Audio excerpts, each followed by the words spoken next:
y tenemos más reacciones. Las vamos a tener ahora mismo en directo aquí en nuestros estudios de forma presencial. Enrique Fernández, consejero de Industria, Empleo, Promoción Económica del Principado. Buenos días. Hola, muy buenos días, Nacio, y buenos días a todos los radioyentes. Y gracias por hacer el esfuerzo, consejero, de venir a estas horas de la mañana. Nos hacemos cargo también de sus responsabilidades, no solamente políticas, sino familiares, y del esfuerzo que hace por estar con nosotros aquí en persona. Bueno, nada, encantado de estar con vosotros. Reacciones a esto que acabamos de escuchar, porque ahora, cuando ya hemos cerrado prácticamente todas nuestras minas, la Unión Europea propone aumentar hasta en un 5% la producción y el consumo de carbón, es decir, el consumo de carbón en térmica para evitar en lo posible la dependencia del combustible ruso. ¿Cómo se recibe desde el Principado? Es cierto que ayer recibimos esa comunicación de la Unión Europea y es verdad que hay que analizar con un poco más de tiempo el impacto que puede tener sobre la planificación establecida hasta ahora. Pero lo que sí ya sabemos es que en el momento que se declara una guerra, en el momento que se produce una invasión, las consecuencias nunca van a ser buenas. Ahí nunca nada bueno va a salir, ni ha salido de una guerra, de una invasión. Lo primero, sobre todo y ante todo, va a haber un desastre humano, humanitario.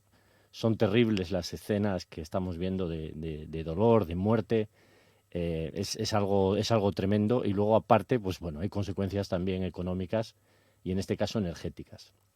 Sabemos a día de hoy, en relación con esa noticia, que España, en principio, no tiene problemas. Habrá tensiones y se están reflejando sobre todo en los precios, pero España no va a tener problemas de suministro eléctrico. O sea, hay una garantía de suministro eléctrico. El operador del sistema nos dice que no habría problema de suministro, pero esto no es así en todos los sistemas eléctricos europeos.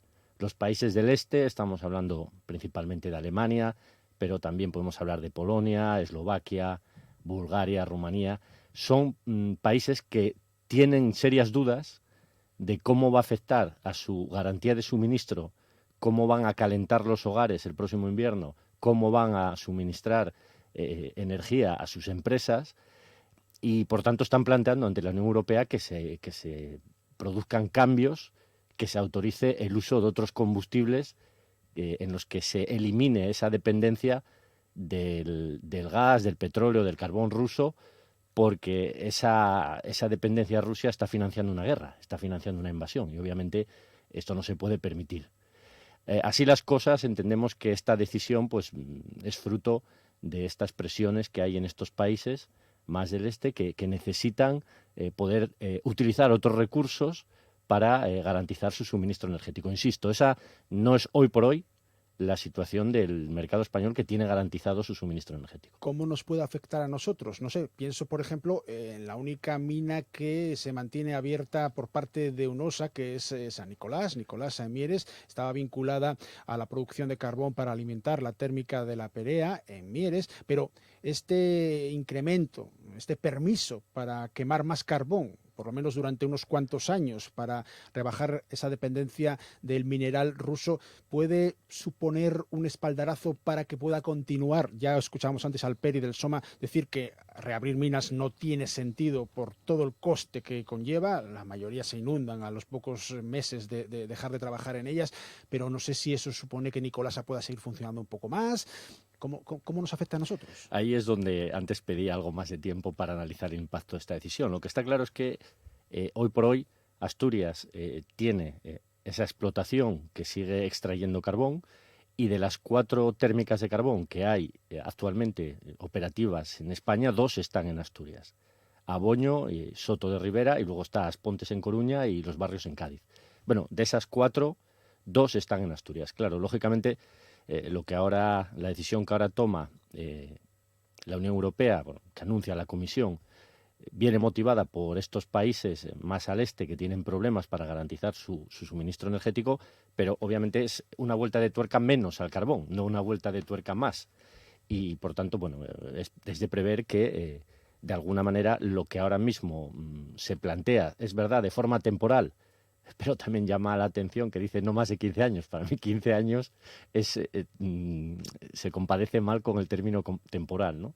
Pero es verdad que tampoco sabemos cuál es el horizonte de la guerra con de la guerra de Ucrania, la invasión de Rusia, y por tanto no podemos fijar un horizonte más corto ni quizá más largo, porque no sabemos cuál es el horizonte temporal. Lo que sí que sabemos es que hay necesidades. Insisto, hoy por hoy en España la garantía de suministro existe. El mix energético español tiene tecnologías, sobre todo las energías renovables, que no tienen otros países de la Unión Europea. Aquí tenemos un recurso que es el sol, una implantación de la energía eólica que no tienen otros países y que nos está generando a pasos acelerados un nivel de autosuficiencia energética con renovables. Sin ir más lejos, conocíamos un dato que se irá repitiendo en el futuro a juicio de los expertos, y es que el pasado 2 de abril la generación con energías renovables permitió cubrir toda la demanda en España. Estamos hablando de aproximadamente 27 gigavatios, 27.000 y pico megavatios de consumo que se generaron íntegramente con energía renovable en España. Por tanto, insisto, esa combinación, ese mix, hace que hoy por hoy en España no se identifiquen problemas en el suministro, cosa que sí que puede ocurrir en otros países que han pedido el auxilio, el poder utilizar esta tecnología del carbón para cubrir esa necesidad eléctrica, energética. Los que siempre ganan dicen que las crisis y las guerras dan también oportunidades. Claro, esa es la versión del que le va bien. Al que le va mal o al que sufre la guerra en sus propias carnes, evidentemente no puede estar de acuerdo con ello. Sea como sea, a principios de abril, precisamente con la guerra de Ucrania, se anunciaba que la regasificadora del Musel comenzaría a operar en los próximos meses como almacén de gas para la Unión Europea. El objetivo es que esta infraestructura, recordamos, finalizada en 2012, hace ya 10 años, y que nunca llegó a entrar en uso, se convertirá en un punto de acopio de gas natural licuado estratégico, pero no conectado al sistema gasista español. Usted mismo, hace también unos meses, en marzo, ya urgía a que se pusiera en marcha este proyecto de la regasificadora. Ahora ya estamos a más de mitad de abril, más de mitad de mayo, 19 de mayo. ¿Cómo están las cosas? ¿Qué falta para ese empujón definitivo? Sí, es cierto que hay un refrán que dice que no hay mal que por bien no venga. Y de alguna manera en algunos lugares yo he escuchado que la regasificadora se beneficiará de la invasión de Ucrania. Bueno, no creo que ese sea un lenguaje apropiado, porque nada se beneficia de la pérdida de vidas humanas y del desastre humanitario que es una guerra. Eso, hablar de beneficios, a mí me parece cierta frivolidad. En cualquier caso, es verdad que hay un efecto colateral, y es que al tener que reducir el suministro, la dependencia energética gasista de Rusia, vamos a necesitar más infraestructuras de almacenamiento para garantizar el suministro, sobre todo en los meses de invierno, que es cuando las familias, el consumo doméstico, pues tira más de esa demanda de gas. Bueno, así las cosas, puede ser que, aunque ya estaba bastante encaminado el proceso, esta invasión genere una aceleración en la puesta en funcionamiento de la planta gasista del Musel, de la regasificadora. Así se nos está comunicando, tanto desde el Ministerio de Transición Ecológica y Reto Demográfico como desde Enagas, que es la planta que está operando, que se están acelerando los trámites y podríamos estar al final de un largo camino de 10 años, una inversión de más de 350 millones de euros que estaba hibernada y que ha pasado pues un auténtico vía crucis, un tormento de tramitaciones, procesos judiciales, normativas que cambiaban, que primero prohibían, luego autorizaban. Bueno, vamos a ver si todo ese largo camino pues llega a un final feliz, a un buen desenlace, y podemos disponer de una infraestructura que no solo nos dará más autonomía, más soberanía energética en Asturias y en España, sino que también supondrá una importante fuente de generación de empleo. Hablamos de más de 50 empleos directos y otros tantos indirectos probablemente, y permitirá también generar rentabilidad y viabilidad al puerto, que está pagando todavía pues la inversión que en su día hizo de la ampliación y que por tanto necesita ingresos para poder hacer frente a ese endeudamiento que se asumió. Hablaba usted antes también de energía renovable, hablaba usted, por ejemplo, de la eólica. No sé si el futuro pasa no solamente por los parques eólicos instalados, sobre todo están previstos para el occidente y el suroccidente asturiano, a pesar también, y eso hay que también destacarlo, de la oposición de parte de los vecinos de la zona por la eólica marina, porque estaban anunciadas algunas iniciativas en este sentido, por ejemplo, un proyecto de EDP Renovables para crear un parque eólico marino flotante, semisumergible, de 50 megavatios de potencia, que sería algo similar en las costas asturianas a lo que ya tiene esta empresa, lo que antes era Hidrocantábrico, a 18 kilómetros de la costa de Portugal, precisamente en Viana do Castelo. ¿Hay novedades al respecto? Sí, bueno, es un tema ciertamente complejo. No sé, la extensión que tenemos, supongo que Tenemos hoy... muchos temas que tocar, Sí, consejero, por eso, muchos, muchos muchos. temas y seguramente tendréis otros protagonistas en el día de hoy que vengan a trasladar inquietudes en otros ámbitos. Pero es verdad que la cuestión hay que ampliarla cuando se analiza. No es solo los eólicos, es decir, no valen debates simplistas de decir, hombre, ahora el sistema energético va a ser solo el aire, va a ser eólico. No, se habla de un mix de energías renovables, sostenibles, no contaminantes, que nos ayuden en esta lucha contra el cambio climático, que por cierto, casualidad o no, yo creo que no, hoy nos arroja temperaturas en mayo de 40 grados en algunos lugares de España. Esto hay que tener muy claro que el calentamiento avanza, es una realidad y además está poniendo en peligro la existencia, la vida en el planeta, con lo cual, bueno, la verdad que el problema no es baladí, ni mucho menos. Pero como digo, no solo la eólica, el nuevo mix sostenible tiene eólica, tiene hidráulica, tiene solar, tiene biogás, biometano, tiene hidrógeno verde o renovable, y en todas esas tecnologías Asturias está apostando. No solo porque generaremos energía respetuosa con el medio ambiente, energía sostenible, sino porque también esta energía será competitiva, porque estos son recursos ilimitados, recursos gratuitos que nos proporciona en muchos casos la naturaleza y que su utilización pues nos va a permitir reemplazar a las fuentes fósiles, ¿no? Sean rusas o no, ¿no? Pero fuentes fósiles contaminantes al fin y al cabo. Pero es que hay otra derivada de todo esto. No solo un tema medioambiental, es un tema también de desarrollo económico y de empleo. La generación de los componentes, las tecnologías que son necesarias para generar estas energías renovables es industria, es actividad económica, es empleo.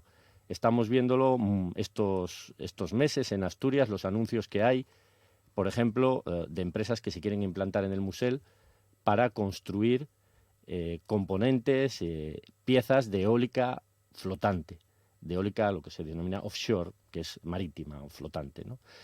Ahí estamos hablando de una generación importantísima de empleo, un empleo en ese ámbito que probablemente cuando se vea con el paso del tiempo pueda incluso reemplazar el que estamos desgraciadamente perdiendo en el cese o en el cierre de las térmicas.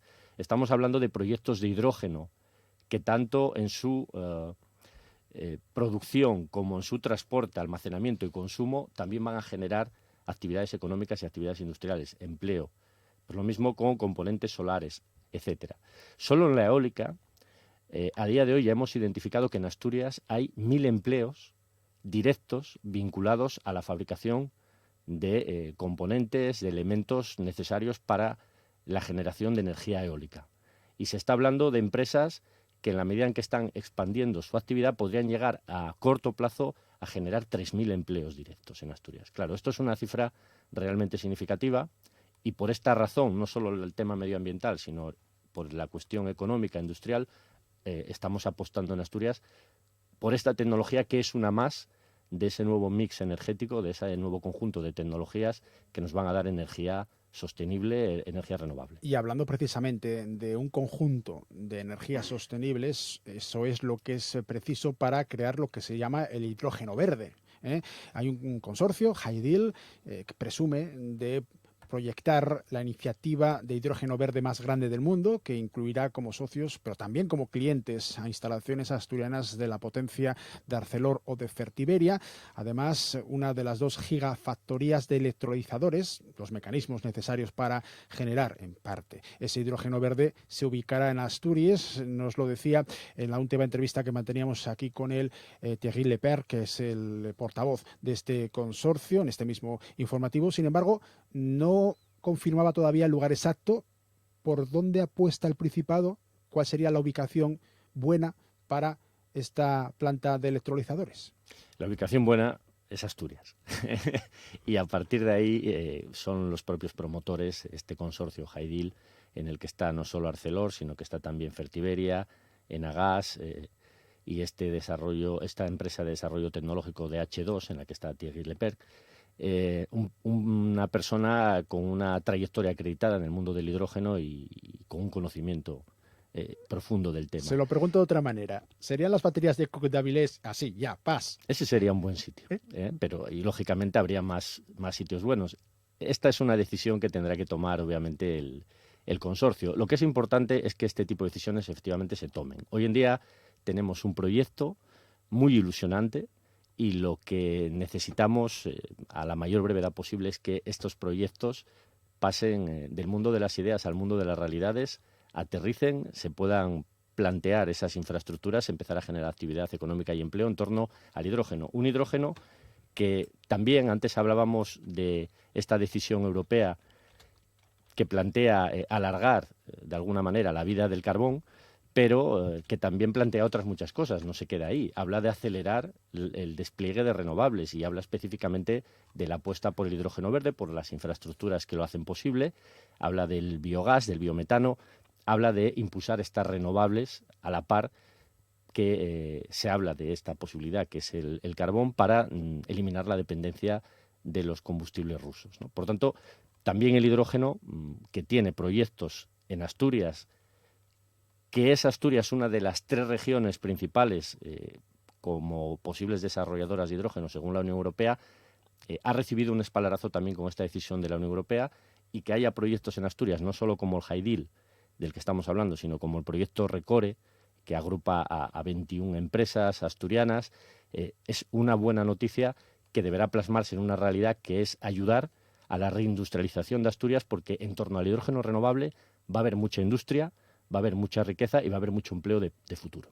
Industrialización y en ocasiones también desindustrialización, deslocalización. Es lo que está pasando con Danone, su intención de cerrar la planta de Salas. El martes usted se mostraba en la primera sesión del Pleno de la Junta General del Principado, según palabras textuales suyas propias, relativamente optimista sobre la continuidad de la actividad de la factoría. Aunque, y esto sí me gustaría que lo aclarara, todo parece apuntar que ya no será con Danone, sino con otra empresa. La primera pregunta, ¿ve usted a Danone dispuesta a vender? Y la segunda, ¿qué estamos haciendo por parte del gobierno asturiano para ayudar en la búsqueda de la otra parte, de la necesidad entre compra-venta, es que haya un comprador? Sí, bueno, en toda economía, no solo en Asturias, ocurre que hay empresas que nacen, que crecen, y hay empresas que desaparecen o se deslocalizan. Claro, cuando tienes que tener una preocupación es cuando el segundo proceso es superior al primero, es decir, cuando tienes más empresas que deslocalizan de las que localizan, cuando tienes más empresas que desaparecen que las que crean. Un problema de deslocalización, por poner un ejemplo que pueda ser bien entendible por todos, un problema de deslocalización lo ha tenido Cataluña. Y cuando tienes un problema de deslocalización general, estructural, se nota, vaya si se nota. Y no es lo que ocurre en Asturias. En Asturias lo que ocurre es que hay algunos casos aislados que, claro, luego cuando se coge la secuencia temporal desde el año 80 aquí, pues claro, llenan una página, pero es que ha sido en 30 años, no ha sido en 3 meses, como ocurrió en Cataluña, que se fueron decenas y decenas de empresas, ¿no? Ese problema Asturias realmente no lo tiene. En el caso concreto de Danone, es verdad que hay una decisión empresarial, son decisiones tomadas en cuarteles generales fuera de Asturias, incluso fuera de España, y en este caso lo ha dicho la propia empresa. No es que esta planta generara pérdidas, sino que han decidido concentrar la producción en Francia, porque de esta manera van a ganar más, van a generar más rentabilidad. Por tanto, es una cuestión de números y una cuestión económica pura y dura. Esto, lógicamente, se compadece mal con tener en cuenta, como hacemos los representantes públicos en Asturias y el Gobierno de Asturias, otras consideraciones sobre cohesión social y territorial. Es decir, ¿en qué situación queda un municipio como Salas, donde Danone era su buque insignia, era el motor principal de su actividad, de su empleo? Bueno, pues estas consideraciones obviamente no las ha tenido en cuenta la empresa Danone cuando ha tomado esta decisión, porque de lo contrario no la hubiera tomado. Por eso, cuando el Gobierno de Asturias es crítico, lo hace en base a estos argumentos. Y a veces, bueno, pues hay 2 segundos para dar una opinión, y lo que dices es que bueno, pues ha sido un capitalismo puro y duro. Es decir, no ha habido consideraciones humanas. Y aquí es donde pedimos a las compañías que tengan esa responsabilidad social, que tengan esa responsabilidad ASG, medioambiental, social, de gobierno, para revisar esta decisión que han tomado en base a unos balances, a unos números, en un despacho alejado de salas, y que vean el impacto, que recapaciten sobre el impacto que esto está generando en el territorio. Dicho esto, y por si la empresa no recapacitara, porque obviamente ahí no vamos a poder nosotros influir en gran medida, si es que esa decisión es tan irreversible como se plantean. Bueno, pues lo que queremos es que continúe, y esa es la única solución viable, que si sea con esta compañía o sin ella, sea con Danone o sea sin Danone, sea con esta producción que hacía o sin ella, ahí siga habiendo actividad y empleo, porque ni Salas ni Asturias se puede permitir otra solución. Que seamos optimistas, bueno, pues está basado en que se trata de un sector, el agroalimentario, en el que Asturias tiene potencialidad. Y así se ve porque tenemos empresas agroalimentarias punteras que compiten a nivel nacional e incluso internacional. Estamos en una zona en la que hay recurso, materia prima, de calidad y en cantidad suficiente. Y por tanto entendemos que puede haber operadores del sector agroalimentario interesados en coger la planta. Sabemos que hay contactos. La empresa ha trasladado a través de sus representantes legales que valorarían la posibilidad de una cesión de esa planta a otro inversor, y lo que queremos es que esas palabras se ajusten a la realidad y sea así. Sabemos por experiencia que estos procesos no son sencillos, estos procesos no son fáciles, las declaraciones de intenciones pueden ser buenas, pero lo que necesitamos son hechos, y necesitamos hechos cuanto antes, porque ahora mismo, claro, la situación para Salas, para los trabajadores, las familias de Danone, es una situación crítica, y tenemos que sacarles de esa situación cuanto antes. Sector lácteo sí o sí en Salas. Lo digo porque el catedrático de Economía, Joaquín Lorences, apostaba por ampliar un poco más el espectro agroalimentario en general, aprovechando como base esa factoría de actualmente Danone en ese municipio del suroccidente. Bueno, actividad industrial, actividad agroalimentaria y empleo sí o sí. El sector lácteo ha demostrado que tiene potencial, pero si fuese otro ámbito, para nosotros la prioridad son las familias, es el empleo. Tengo que preguntarle, porque no hay consejero de industria en Asturias que se considere como tal, que no hable de Arcelor. Tengo que preguntarle por ello, y tengo que preguntarle, y tengo muy poco tiempo ya, Enrique, sobre los planes de descarbonización, volviendo a ese mismo asunto. Se lo digo porque después de todo lo que hemos avanzado a lo largo de los últimos años, de las últimas décadas, la dirección de Arcelor supedita la inversión en descarbonización a que se apruebe un plan social que supone la pérdida de al menos 1.000 puestos de trabajo aquí en Asturias. ¿Es esto admisible? Bueno, obviamente, así planteado, obviamente no. Pero hay que ver el contexto en el que se mueve Arcelor en Asturias. Arcelor no es simplemente la siderúrgica. Arcelor en Asturias es también el centro de I+D+ y de Avilés, y Arcelor es también, de la mano de Arcelor, viene también el consorcio Haidil del hidrógeno, esta inversión de 7.000 millones de euros que quiere producir hidrógeno a gran escala en Asturias. Arcelor también ahora mismo se enfrenta a una decisión sobre su continuidad o no en Asturias. Por tanto, lo que siempre hemos tratado es de plantear esta cuestión en los términos correctos. Es decir, si las plantas de Arcelor no se descarbonizan, lo que estamos es poniendo en marcha una cuenta atrás para que Arcelor salga de Asturias y, por tanto, perdamos absolutamente todo el empleo que genera. Sí, tiene que haber procesos de descarbonización y inversiones, como se plantean en los procesos de reducción directa del mineral de hierro, el DRI, o en el horno de arco eléctrico, pues por cuestiones de eficiencia productiva, pues lo que están planteando es que puede reducirse el volumen de empleo necesario. Ojo, en esa actividad. Pero, insisto, Arcelor es I+D+I, es siderurgia y es hidrógeno. Si consideramos globalmente todo el empleo que se pueden generar con el despliegue en todas esas actividades, con todo su potencial, nos podríamos encontrar con una generación final de empleo mayor que la que actualmente tiene la compañía en la región, y a mayores. Arcelor habla del efecto sobre el empleo de estas inversiones que compromete ahora, en las que efectivamente hay un volumen de producción que puede ser algo inferior al que actualmente tiene.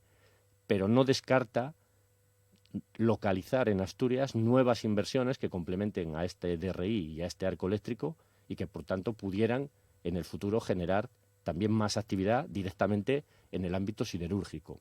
Por tanto, yo creo que lo que hay que agradecer a Arcelor es que esté siendo sincera, que esté trasladando la realidad de sus planes a día de hoy y de otra manera prudente en relación con desarrollos que puedan venir en el futuro y que esperamos que tengan las condiciones aceptables en Asturias para implantarse. Hay otra dinámica que no podemos olvidar. Arcelor no es solo Arcelor Asturias.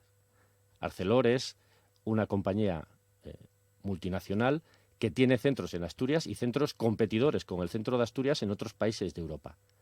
Si aquí no se dan unas condiciones apropiadas, Arcelor puede trasladar su producción a otros ámbitos y eso dejaría un impacto económico, socioeconómico en Asturias nada deseable. Por tanto, es un tema que tiene más complejidad, que te lo digo con todo el cariño, Naciu, que esa pregunta simple de ¿es admisible que se pierdan 800 empleos? La respuesta es no.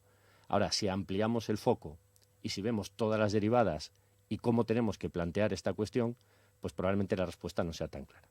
Bueno, la última, consejero, y nada, un minutín, por favor. Tengo que preguntarle también por el tema de Amazon, otro gigante multinacional, en este caso del comercio por Internet, y acerca de sus subcontratas, porque recordamos los trabajadores de Delcom, subcontrata de reparto de Amazon en Meres, están en huelga. No sé si le preocupan las condiciones de trabajo de la multinacional y de sus subcontratas, y más cuando está previsto que en julio ya, dentro de mes y medio, finalice la construcción del almacén logístico de Boves y, por lo tanto, que aumenten los trabajadores que tiene Amazon en Asturias. Sí, nuestra preocupación es generar empleo, pero también no cualquier empleo, que el empleo tenga unas mínimas condiciones de calidad. Veíamos, por ejemplo, en estos meses que el empleo indefinido, los contratos indefinidos han aumentado. Es una buena noticia, 23.000 contratos indefinidos en Asturias, 23.000 familias a las que se ha dado más tranquilidad a medida que tienen un contrato indefinido. Y esa es la línea a seguir. Respecto a Amazon, es una grandísima noticia que Amazon se implante en Asturias. No solo por la actividad y el empleo que va a generar. Las ventas de Amazon en Asturias ya se estaban produciendo y si además se hubiese ubicado en otro emplazamiento, País Vasco, Galicia, en alguna comunidad limítrofe, encima no tendríamos aquí ese empleo, por tanto es una grandísima noticia. No es una noticia casual, sino que es una noticia causal. Amazon no se implanta en cualquier sitio por una decisión repentina, sino que analiza muy bien las condiciones logísticas, de comunicación, el entorno, recursos humanos que tiene una región, y han elegido Asturias, con lo cual eso también deberíamos interpretarlo de forma correcta. Pero también Amazon, al venir a Asturias, asume Asturias en todos sus condicionantes, y uno de los condicionantes son la regulación laboral. Por tanto, si se opera Amazon Asturias, tiene que respetar la regulación laboral que existe en Asturias y que existe en España. Y si luego Amazon se instala en otros países, tendrá otro tipo de regulación, pero la que hay en Asturias es la que hay. Y obviamente no va a haber dispensas en esa regulación, en esa normativa laboral, ni para Amazon ni para ninguna otra empresa. Ha habido todas las facilidades del mundo para la implantación, habrá todos los incentivos del mundo para la inversión y la generación de actividad y empleo en Asturias, pero obviamente la normativa laboral es la que hay y en la Consejería de Industria, como autoridad laboral que somos, no vamos a dar dispensas. Aplicaremos la normativa cuando proceda. Enrique Fernández, consejero de Industria, Empleo y Promoción Económica del Gobierno de Asturias. Muchísimas gracias por acompañarnos en directo. Son las 8:47 de la mañana y por hacer el esfuerzo de venir a nuestros estudios centrales. Buen día. Muchísimas gracias. Buen día.